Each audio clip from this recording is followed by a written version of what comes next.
கஸ்தூர்ராஜா சொன்னார் இல்லைங்களா, கஸ்தூர்ராஜா வந்து 40 வருஷமாக டைரக்ட் பண்ணி கஸ்தூர்ராஜாங்கிற பேரை நிலைநிறுத்த 40 வருஷம் ஆச்சு. ஆனால் அபிபியில் நடிச்சோடனே யூசுஃபுங்கிற பேர் தானே வந்துடுது. அது மாதிரி நான் தான் ரோஜா இன்ட்ரடியூஸ் பண்ணுங்கிற நிலவு போயிட்டு இப்போ ரோஜாவின் ராஜான்னு அடையாளப்படுத்த வேண்டி நடிகர்களுக்கு அதுதான் வந்து குள்ளமணியாக இருந்தாலும் அவங்களுக்கு இருக்கிற இமேஜ் இருக்குல்லையா, அது நடிகர்களுக்கு உண்டான அது. இந்த லவ் திரைப்படத்தை இசை வெளியீட்டுக்கு வருகை தந்துள்ள பத்திரிகையாளர்கள், மேடையில் இருந்திருக்கின்ற தமிழ் திரைப்பட தயாரிப்பு சங்க செயலாளர் கதிரேசன், துணைத் தலைவர் கமலக்கண்ணன், அதுபோன்ற வாழ்த்து சென்ற சிவா சார், லலித் மாஸ்டர், இந்த திரைப்படத்தில் பணியாற்றிருக்கின்ற அனைத்து தொழில்நுட்ப கலைஞர்கள், இயக்குனர் உட்பட, அதுபோல என்னுடைய நண்பர்கள் சகோதரர் உதயகுமார், சசி, ரவிமரியா, தாத்தா கஸ்தூர்ராஜா, அனைவருக்கும் என்னுடைய வாழ்த்துக்கள்.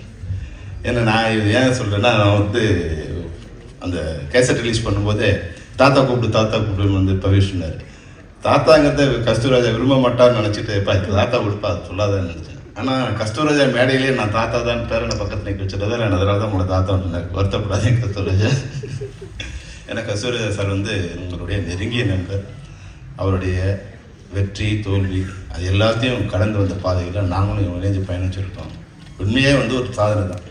தான் இயக்குனராகி தன் மகனை இயக்குனராக்கி, மகனை ஹீரோவாக்கி, பேரனை வந்து கொண்டு வந்துட்டுருக்கோம்னா அது உண்மையிலே அது ஒரு வரப்பிரசாதம். ஆனால் அவரோட டெக்னிக் தெரிஞ்சிடுச்சு. கடவுள்னு சொல்லிட்டு என்ன திருவிளையாடன்னு பண்ணிக்கலாம். உண்மையில இந்த லவ் வந்து மற்ற திரைப்படத்துக்கு இசை வெளியிட்டு வர்றதுக்கும் இதுக்கும் வந்து பெரிய வித்தியாசம் இருக்குது. நான் வந்து ஆக்சுவலாக இப்போ ரவிமரியா வந்திருக்காரு. ரவிமரியாவோட பையனை ஹீரோ வச்சு நான் ஒரு படம் ப்ரொடியூஸ் பண்ணுறதுன்னு வந்து ஒரு 100 கதை கேட்டேன். நான் 100 கதை கேட்டு அப்போ மகேஷ் வந்து ரவிமரியாவிட்ட கூப்பிட்டு வந்தார். இந்த கதை கேட்டவுடனே எனக்கு ரொம்ப அந்த 100 கதையில் இந்த கதை பெஸ்ட்டாக எனக்கு தோணுச்சு. அது என்னென்னா, அந்த மௌன கீதங்களில் வந்து பாக்கியராஜ் சாரையும் தங்கைக்கு ஒரு கீதத்தில் டி ராஜேந்திரனும் அது மிக்ஸ் பண்ண மாதிரியான ஒரு கதை வந்து எக்ஸ்ட்ராவெண்ட்டாக இருந்தது. ரவி இந்த கதையை நம்ம பண்ணலாம் அப்படின்னா அவரோட பையனுக்காக அவர் ஹீரோ வச்சு பண்ணுறதை நாங்கள் முடிவு பண்ணி அந்த ப்ராஜெக்ட் பண்ணாங்க. அப்புறம் மெதுவாக வந்து மகேஷ் சொன்னார், சார் இந்த கதையை நான் வந்து தனஞ்சயன்கிட்ட சொல்லியிருக்கேன், அவர்கிட்ட அட்வான்ஸ் வாங்கியிருக்கேன், ஆனால் ஒரு 6 மாதமாக அப்படியே இருக்குது சார், வந்தாரா இல்லைன்னு தெரிலன்னு. நான் கேட்கட்டுமா சார்னார். அப்புறம் நீங்கள் எங்களுக்காக கேட்காத, நானே அவர்கிட்ட பேசுகிறேன்னு நான் வேறு எல்லா விஷயம்லாம் பேசிட்டு அவர்கிட்ட மெதுவாக கேட்டேன். சார் மகேஷ் ஒரு பையன்கிட்ட கதை கேட்டிங்களே, அது எப்படி சார்? கொஞ்ச நாள் ஹோல்ட் பண்ணுறோம், ஒரு சரியான இது வந்தோம்னா அது லிங்க் பண்ண பார்த்தா 2 மந்த்ஸில் ஸ்டார்ட் பண்ணிடுவேன்.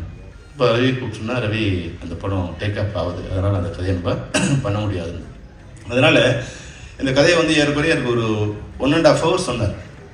அவ்வளோ அழகாக அந்த கதை கேட்கும்போது ஒரு படம் பார்க்குற மாதிரி இருந்தது. உண்மையாக வந்து அவ்வளோ சிறப்பாக இருந்தது. நிச்சயமாக இந்த படம் ஒரு நல்ல படமாக இருக்கும். இதை நடிக்கிற 2 பேர் மிகப்பெரிய பேர் வாங்குவாங்க. இதில் ஹீரோவுக்கும் ஹீரோயினுக்கும் வந்து அவ்வளோ எக்ஸ்ட்ராடினரி கேரக்டர்ஸ் இந்த கதை. நீங்கள் படம் பார்த்தீங்கன்னா தெரியும்.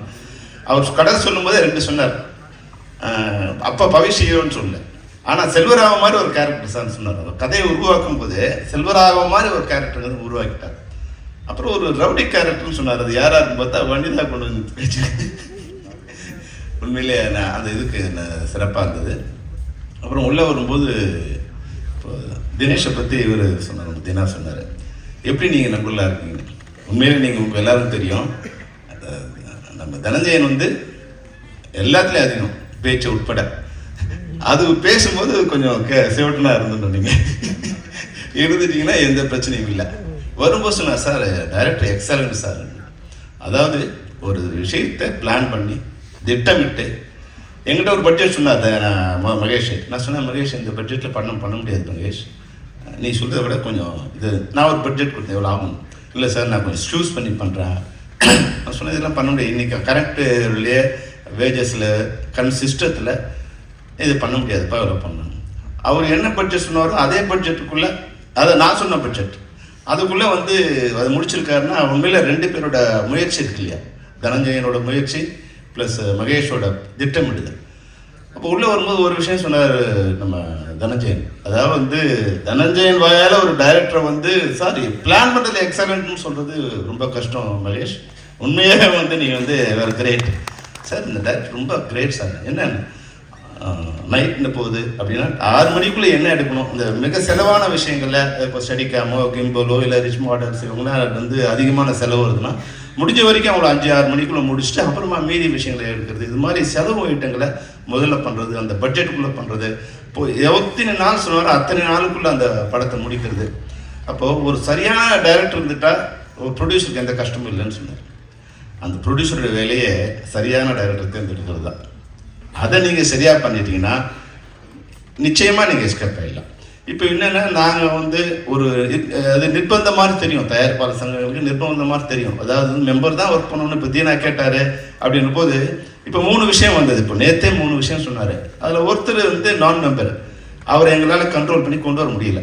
அப்போ தயாரிப்பாளருக்கும் நஷ்டம், அவரை எந்த அமைப்பும் கட்டுப்படுத்த முடியாது.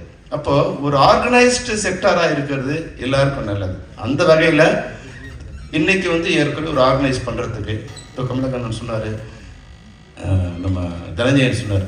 அதாவது முன்னாடி திரைப்படங்களை வெளியிடுதுங்கிறது தயாரிப்பாளரோட கண்ட்ரோல் கையில் இருந்தது. ஃபர்ஸ்ட் காப்பி முடிஞ்சிச்சுன்னா படத்தை ரிலீஸ் பண்ணிடலாம்.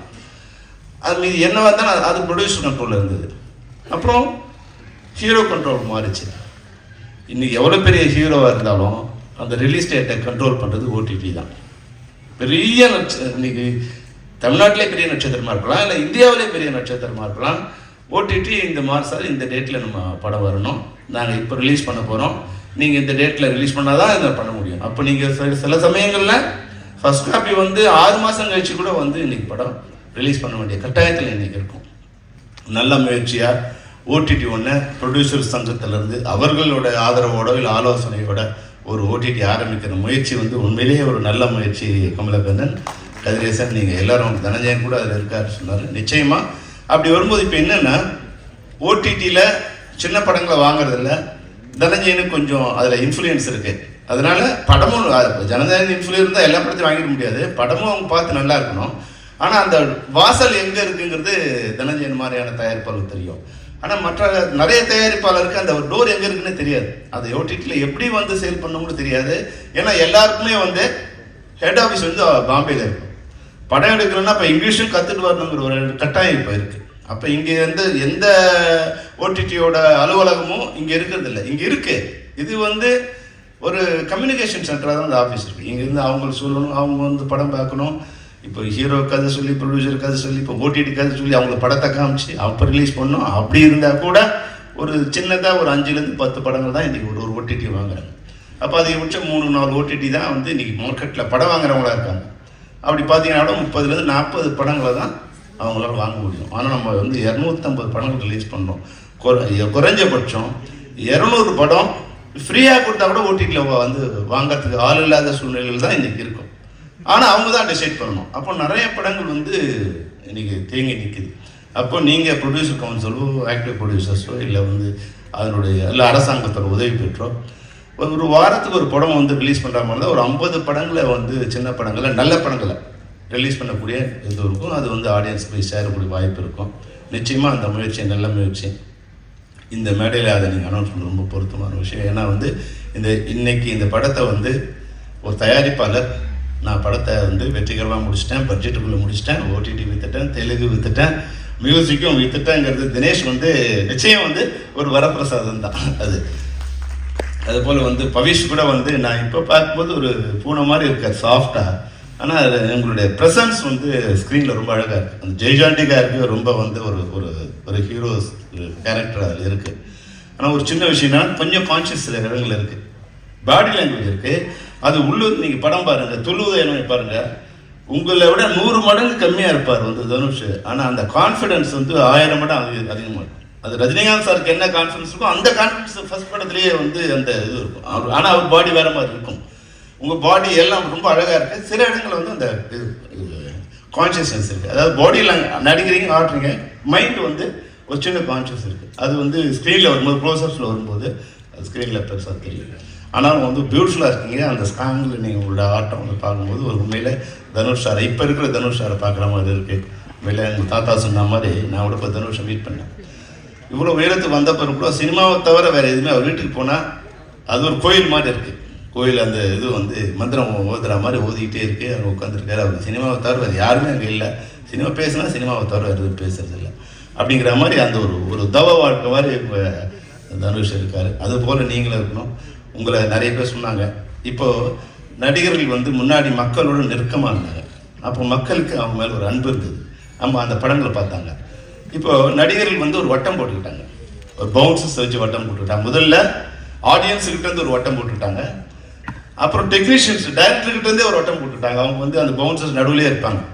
இப்போ ப்ரொடியூசர்கிட்டேருந்து கூட ஒரு வட்டம் போட்டுக்கிட்டாங்க ஹீரோஸ். அவங்கள ப்ரொடியூசர் பார்க்கணுன்னா கூட இந்த பவுன்சரை தாண்டி போக வேண்டியிருக்கு. அப்போ ஆட்டோமேட்டிக்காக என்ன ஆகுறாங்கன்னா அவங்க வந்து மக்கள்கிட்ட விலகி போகிறாங்க, டெக்னீஷியனுக்கு விலகி போகிறாங்க. அப்படிலாம் இல்லாமல் முன்னாடி நாங்கள் படம் பண்ணும்போது நாங்கள் பண்ணுற வரைக்கும் கூட எல்லோரும் ஒன்றா தான் இருந்தோம். ஒரே இடமா தான் இருந்தோம். ஷார்ட் இருந்தாலும் இல்லைனாலும் எல்லோரும் அடுத்தவங்க என்ன நடிக்கிறாங்கன்னு இந்த நடிகர் பார்த்தாங்க. இப்போ எல்லோரும் வந்து என் ஷார்ட் இருக்கா, ரெடியா, வரலாம், முடிஞ்சிடுச்சா, போகலான்னா உங்கள் கவுண்டர் என்ன ஆக்ட் பண்ணுறாங்கன்னு நிறைய பேருக்கு தெரியாது. அப்போது ஒரே ஒரு விஷயம் சொல்கிறேன். அந்த சிவாஜி சார் வச்சு ஜல்லிக்கட்டு படம் மணிவண்ணன் சார் டைரக்ட் பண்ணிட்டாங்க. அதில் நான் வந்து உதவி இருக்கிறேன். அப்போது வந்து ஒரு ஷார்ட் முடிஞ்சிடுச்சு. அதில் மாஸ்டர் ஷார்ட்லாம் முதல்ல எடுத்துட்டார் மணிவண்ணன் சார். அதில் அப்புறம் வந்து சிவாஜி சாரோட க்ளோஸ் அப்லாம் எடுத்துட்டார். அப்போது டைரக்டர் சொன்னார், சார் முடிஞ்சிடுச்சு போகலாம். பரவாயில்ல பண்ணு உட்காந்துட்டார். உட்காந்து மேக்கப்லாம் கழிச்சிட்டாரு. கழிச்சு விக்லாம் எடுத்துட்டார். அப்புறம் சத்யராஜ் சார் கவுண்டர் ஷாட்ஸ்லாம் எடுத்துகிட்ருக்கோம். அதில் மாஸ்டர் ஷாட்டில் சத்யராஜ் சார் என்ன பண்ணாரோ அதை விட வந்து வேற வந்து ஆக்ஷன்லாம் அவர் பண்ணிட்டு இருந்தார். அது கொஞ்சம் என்ஹான்ஸ் பண்ணியிருந்தார். உடனே சிவாஜி சார் சொன்னார், நீ இதெல்லாம் பண்ணியடா, நீ வந்து மாஸ்டர் ஷாட் இதெல்லாம் பண்ணலையே, என்னோட காம்பினேஷன் இதெல்லாம் பண்ணலையே, நீ என்னை ஏமாற்றக்கூடாதுடா நீன்னு மறுபடியும் மேக்கப் போட்டார். மறுபடியும் விற்க வச்சுட்டு இதுக்கு மணிவண்ணன் இதுக்கு எனக்கு கவுண்டர் கொண்டுனார். அப்போது அதுக்கு ஈக்குவலான கவுண்டரை நான் நடிக்கணும்னு. அப்போது திரைப்படங்கிறது வந்து நாம் நடிக்கிறது மட்டும் இல்லை, எதிராளி என்ன நடிக்கிறாரோ அதை ஓவர்டேக் பண்ணாதான் நம்ம நடிகனாக இருக்க முடியுங்கிறது. சிவாஜி சாருக்கு ஜல்லிக்கட்டுங்கிறது வந்து அவருக்கு ஹீரோலாம் முடிஞ்சு அப்புறமா வந்து 200 படமோ 250வது படமோ 300வது படமோ. ஆனால் அந்த படத்தில் கூட அந்த மொத்த சீன்லையும் என்ன நடிக்குது, என்ன நடக்குது, தான் எப்படி நடிக்கணுங்கிறதோட இருந்தால் தான் இன்னைக்கு வரைக்கும் நடிக்க தரமாக இருக்காது. அதனால் வர இன்னைக்கு மூலமாக இளைஞர்கள் இப்போ இருக்கிறவங்க நான் அட்வைஸ் பண்ணுறது இதில் இல்லை, அதை அட்வைஸாக எடுத்துக்காது. ஏன்னா அட்வைஸ் பண்ணால் பிடிக்காதுன்னு தனஞ்சயன் சொன்னார். அது உண்மை கூட தான். என்னோடய மகளுக்கே நான் அட்வைஸ் பண்ணுறது இல்லை, நான் அவர் கேட்கறதில்ல, நானும் பண்ணுறதில்லை. அதனால உங்களுக்கும் நான் பண்ணுறதில்லை. ஆனால் உண்மையான எங்களுடைய கருத்தை நான் வந்து இந்த மேடையில் சொல்கிறது காரணம் என்னன்னா, இதுதான் இப்போ இருக்குது. இந்த தன்மை மாறிடுச்சுன்னா ஒரு குடும்பமாக சினிமா மாறிச்சலாம். இப்போ இன்னைக்கு ஏன் நீங்கள் எல்லாரும் இந்த மேடையில் இருக்கீங்கன்னா, இந்த திரைப்படம் ஒரு குடும்பமாக இருக்குது. திரைப்பட தொழில்நுட்ப கலைஞரும் தயாரிப்பாளரும் எல்லாரும் ஒரு குடும்பமாக இருக்கீங்க.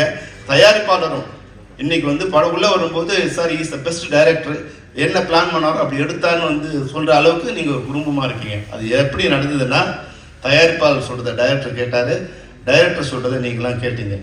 அதனால தான் இது நடந்தது. யார் சொல்கிறதையும் யாரும் கேட்க மாட்டோம் அப்படின்னு நிலைமை வந்தால் டெஃபினட்டாக இண்டஸ்ட்ரியும் யார் பேச்சும் கேட்காம அது இஷ்டத்துக்கு போயிட்டே இருக்கும். அந்த வகையில் இந்த படம் நிச்சயமாக ஒரு நல்ல படம். அதை பார்க்கும்போது தெரியும். ஸ்க்ரீனில் வந்து டெஃபினட்டாக மகேஷ் வந்து என்ன கதையை சொன்னாரோ அவ்வளோ அழகாக இருக்கிறார். கதை உண்மையிலே எக்ஸ்ட்ராடினரி சப்ஜெக்ட். இது நிச்சயமாக வியாபாரம் ஆனது மட்டும் இல்லை, இது ஒரு வெற்றி படமும் அமையங்கிறது எனக்கு அந்த சந்தேகம் இல்லை. இந்த திரைப்படத்தில் நடித்த ஹீரோயின் உட்பட ஹீரோயின் கூட வந்து டெஃபினட்டாக you will get a bright future because is a fantastic character for lifetime character. So you will get the bright future.